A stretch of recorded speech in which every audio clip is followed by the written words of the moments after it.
Hello friends, welcome to my channel stocks and investment Tamil. இந்த வீடியோவில் நாம இந்த ஸ்டாக்ஸ் எல்லாமே நம்மளோட சேனல்ல பேசியிருக்கோம். இப்போ இந்த ஸ்டாக்ஸ்ல எதெல்லாம் வேல்யூ பை growth, அதுக்கப்புறம் பிரைஸ் டு புக் வேல்யூ பொறுத்து ஒரு ஆர்டரிங்கும் இந்த கம்பெனிஸ்ல வச்சு பார்த்துருவோம். டிஸ்க்ளைமர் என்னன்னா, நாங்க செபி ரெஜிஸ்டர் ஃபினான்ஷியல் அட்வைசர் கிடையாது. நீங்க இன்வெஸ்ட்மெண்ட் டிசிஷன் எடுக்கிறதுக்கு முன்னாடி ஒரு செபி ரெஜிஸ்டர் ஃபினான்ஷியல் அட்வைசரை மறக்காம கன்சல்ட் பண்ணோம்.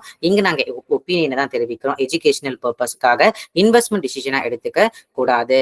நீங்க இந்த சேனலோட முதல் வியூவரா இருந்தீங்கன்னா மறக்காம இந்த சேனலை சப்ஸ்கிரைப் பண்ணி உங்க ஆதரவை தெரிவிங்க. ஆல்ரெடி சப்ஸ்கிரைபரா இருந்தீங்கன்னா உங்க ஆதரவுக்கு மிக்க நன்றி. முதல்ல நாம சிட்டி யூனியன் பேங்க் ஷேர் பிரைஸை பார்த்தோம். சிட்டி யூனியன் பேங்க் கடந்த ஒரு வருஷத்துல கிட்டத்தட்ட 21.60% அளவுக்கு ரிட்டர்ன்ஸ் கொடுத்திருக்காங்க. 183 ரூபாய் 0.1 பைசா அளவுக்கு இந்த ஸ்டாக் இருக்காங்க. ஸோ கடந்த 6 மாசத்துல இந்த கம்பெனி கிட்டத்தட்ட 25% அளவுக்கு ரிட்டர்ன்ஸ் கொடுத்திருக்காங்க. ஒரு 130 ரூபாய் இருக்கும் பொழுது நம்ம இந்த சேனல்ல ஸ்டாக்கை பத்தி பேசியிருப்போம். ஸோ கரண்டா இந்த கம்பெனியோட ரிசல்ட்ஸ் எடுத்து பார்க்கும்போது நெட் இன்ட்ரெஸ்ட் இன்கம் 8% உயர்ந்திருக்கு. Operating profit 11% quarter year on இயர்ல வெறும் 1 கோடி அளவுக்கு உயர்ந்திருக்கு. Profit after tax year on year and quarter மார்ஜினலா இன்க்ரீஸ் ஆயிருக்கு. கிராஸ் என்பிஏ நெட் என்பிஏ கணிசமா குறைச்சிருக்காங்க.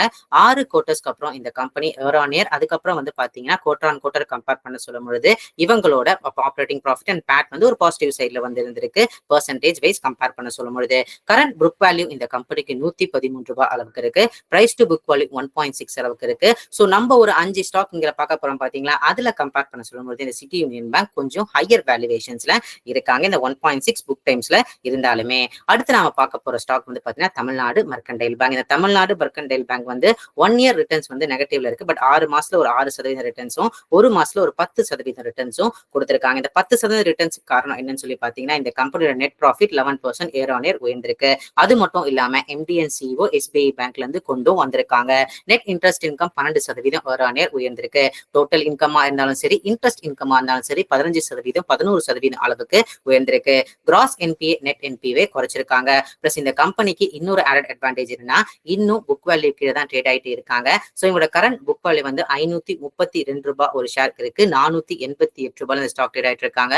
ஸ்டில் இந்த கம்பெனி புக் வேல்யூ கீழே ட்ரேட் ஆகிறதுனால கொஞ்சம் ரிஸ்க் ஃப்ரீ கன்சிடரேஷனா நான் பாக்குறேன். பட் ப்ரொமோட்டர்ஸ் இஷ்யூ இந்த கம்பெனிக்கு இருக்கு. அது முடிகிற வரைக்கும் கம்பெனி கொஞ்சம் அங்க எங்க போறதுக்கு தான் வாய்ப்புகள் இருக்கு. அடுத்த ஸ்டாக் நம்மளோட பிக்ல ஐடிஎஃப்சி ஃபர்ஸ்ட் பேங்கா இருக்காங்க. ஐடிஎஃப்சி ஃபர்ஸ்ட் பேங்கை பத்தி நம்ம நிறைய பேசிட்டோம். ரீசென்ட் டைம்ல பாத்தீங்கன்னா இந்த மைக்ரோ பினான்ஸ்க்கு எடுத்து வச்ச ப்ரொவிஷனாலையும் மகாராஷ்டிரா டோல்கான ஒன் டைம் பேமெண்ட் ப்ரொவிஷனாலையும் பாத்தீங்கன்னா இவங்களோட ப்ராஃபிட் ஒரு 200 கோடி அளவுக்கு குறைஞ்சிருக்கு. இல்லைன்னா 600 கோடி அளவுக்கு இந்த கம்பெனி ப்ராஃபிட் பாத்துக்கிறவா இருப்பாங்க. நெட் என்பியும் கிராஸ் என்பியும் ஸ்லைட்டா இன்க்ரீஸும் ஆயிருக்கு. ஸோ கரண்டா இந்த ஸ்டாக் பாத்தீங்கன்னா கிட்டத்தட்ட 65 ரூபாய் 15 பைசாக்கு ட்ரேட் ஆயிட்டு இருக்காங்க. கடந்த ஒரு வருஷத்துல 25% இந்த ஸ்டாக் கீழே விழுந்திருக்கு. ஐடிஎஃப்சி மெர்ஜருக்கு அப்புறம் இன்னும் கொஞ்சம் கீழேயும் விழுந்திருக்கு. அப்பப்போ 60 ரூபாய் கீழேயும் போயிருக்காங்க. ஸோ இந்த கம்பெனியோட கரண்ட் புக் வேல்யூ எவ்வளவு இருக்குன்னா 51 ரூபாய் 27 பைசாவா இருக்காங்க. பிரைஸ் டு புக் வேல்யூ 1.25 இருக்கு. இது இவங்களோட 3 years average price to book value 5 years average price to book value compare பண்ண சொல்லும் பொழுது ஒரு நல்ல கன்சிடரேஷனா இருக்கு.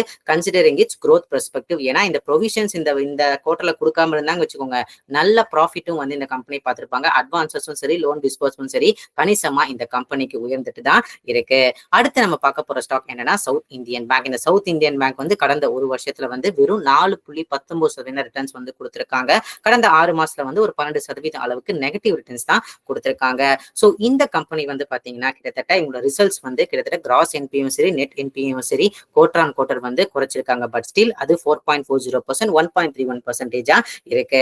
இவங்களோட profit income year on year அளவுக்கு நல்லபடியா இன்க்ரீஸ் ஆயிருந்தாலுமே ஆனா மார்ஜின், அதாவது குவார்டர் கம்பேர் பண்ண சொல்லும்போது வெறும் மார்ஜினலா தான் இன்க்ரீஸ் ஆயிருக்கு. சோ புதுசா வந்திருக்க எம்டிஎன் சிஇஓ கூட சரி அவங்களோட growth எப்படி இருக்கும்னு சொல்லி பார்த்திருக்காங்க. எங்க டெபாசிட் ஒரு 10% அளவுக்கு உயரத்துக்கு வாய்ப்பு இருக்கு. எங்க அசெட்ஸ் 10 to 13% அளவுக்கு உயரத்துக்கு வாய்ப்பு இருக்குன்னு சொல்லியிருக்காங்க. சோ இந்த கம்பெனிக்கு இன்னொரு விஷயம் என்னன்னா இந்த கோல்டு லோன் ரிலேட்டட்ல இந்த கம்பெனி இன்வால்வ் ஆயிருக்காங்க. சோ அதனால பாத்தீங்கன்னா கோல்டு விலை ஏறும் பொழுது இந்த கம்பெனியோட இந்த கோல்டு லோன் புக்கு கொஞ்சம் ஏறத்துக்கும் வாய்ப்புகள் இருக்கு. சோ இப்போ இந்த கம்பெனி பாத்தீங்கன்னா ஓரளவுக்கு வேல்யூ கன்சிடரேஷனா அப்படின்னு சொல்லி கேட்கும் பொழுது இவங்களோட current book value per share 35 ரூபாய் 90 பைசா அளவுக்கு இருக்கு. இவங்க கிட்டத்தட்ட 10 ரூபாய் கீழே தான் புக் வேல்யூ கீழே ட்ரேட் ஆயிட்டு இருக்காங்க. சோ இந்த கம்பெனி பாத்தீங்கன்னா இன்னும் புக் வேல்யூ கீழே ட்ரேட் ஆயிருக்கனால ஒரு நல்ல கன்சிடரேஷனா இருக்கும். ஆனா கொஞ்சம் பல்க் இன்வெஸ்ட்மெண்ட் இந்த மாதிரி ஸ்டாக்ல கொஞ்சம் தவிர்க்கிறது கொஞ்சம் கரெக்டா இருக்கும். ஏன்னா போக போக இவங்க கிராஸ் என்பிஏ நெட் என்பிஏ கொஞ்சம் கொஞ்சமா குறைஞ்சு வந்தாலும் இந்த எம்டிஎன் சிஇஓ பீரியட்ல அது குறையும் எதிர்பார்க்கப்படுறதுனால பல்க் இன்வெஸ்ட்மெண்ட் இந்த சவுத் இந்தியன் பேங்க்ல தவிர்க்கிறது பண்றது கரெக்டா இருக்கும். எஸ்ஐபி கன்சிடரேஷன் ஒரு நல்ல கன்சிடரேஷனா இருக்கும்னு சொல்லி நான் நினைக்கிறேன். அடுத்த ஸ்டாக் நம்ம பார்க்க போறது என்னன்னு சொல்லி பார்த்தீங்கன்னா, ரீசெண்டா நல்ல ஃபால்ல இருக்கிற இந்தசென்ட் பேங்க் தான் பார்க்க போறோம். ஸோ இந்த இந்தசென்ட் பேங்க் வந்து பாத்தீங்கன்னா கிட்டத்தட்ட ₹1000 கீழே ட்ரேட் ஆயிட்டு வந்து இருக்காங்க. ஸோ இந்த பார்த்தீங்கன்னா நேத்து ஒரு ₹1000 கீழே போனாங்க. ஸோ இப்பயும் இன்னைக்கும் ஒரு ₹1000 கீழே இருந்தாங்க. ஒரு நல்ல கன்சிடரேஷனா வந்திருக்காங்க. ஸோ ஏர் டு டேட்ல 40% கிட்ட வந்து இந்த ஸ்டாக் கீழே விழுந்திருக்காங்க. கடந்த 6 மாசம் 35% அளவுக்கு கீழே விழுந்திருக்காங்க.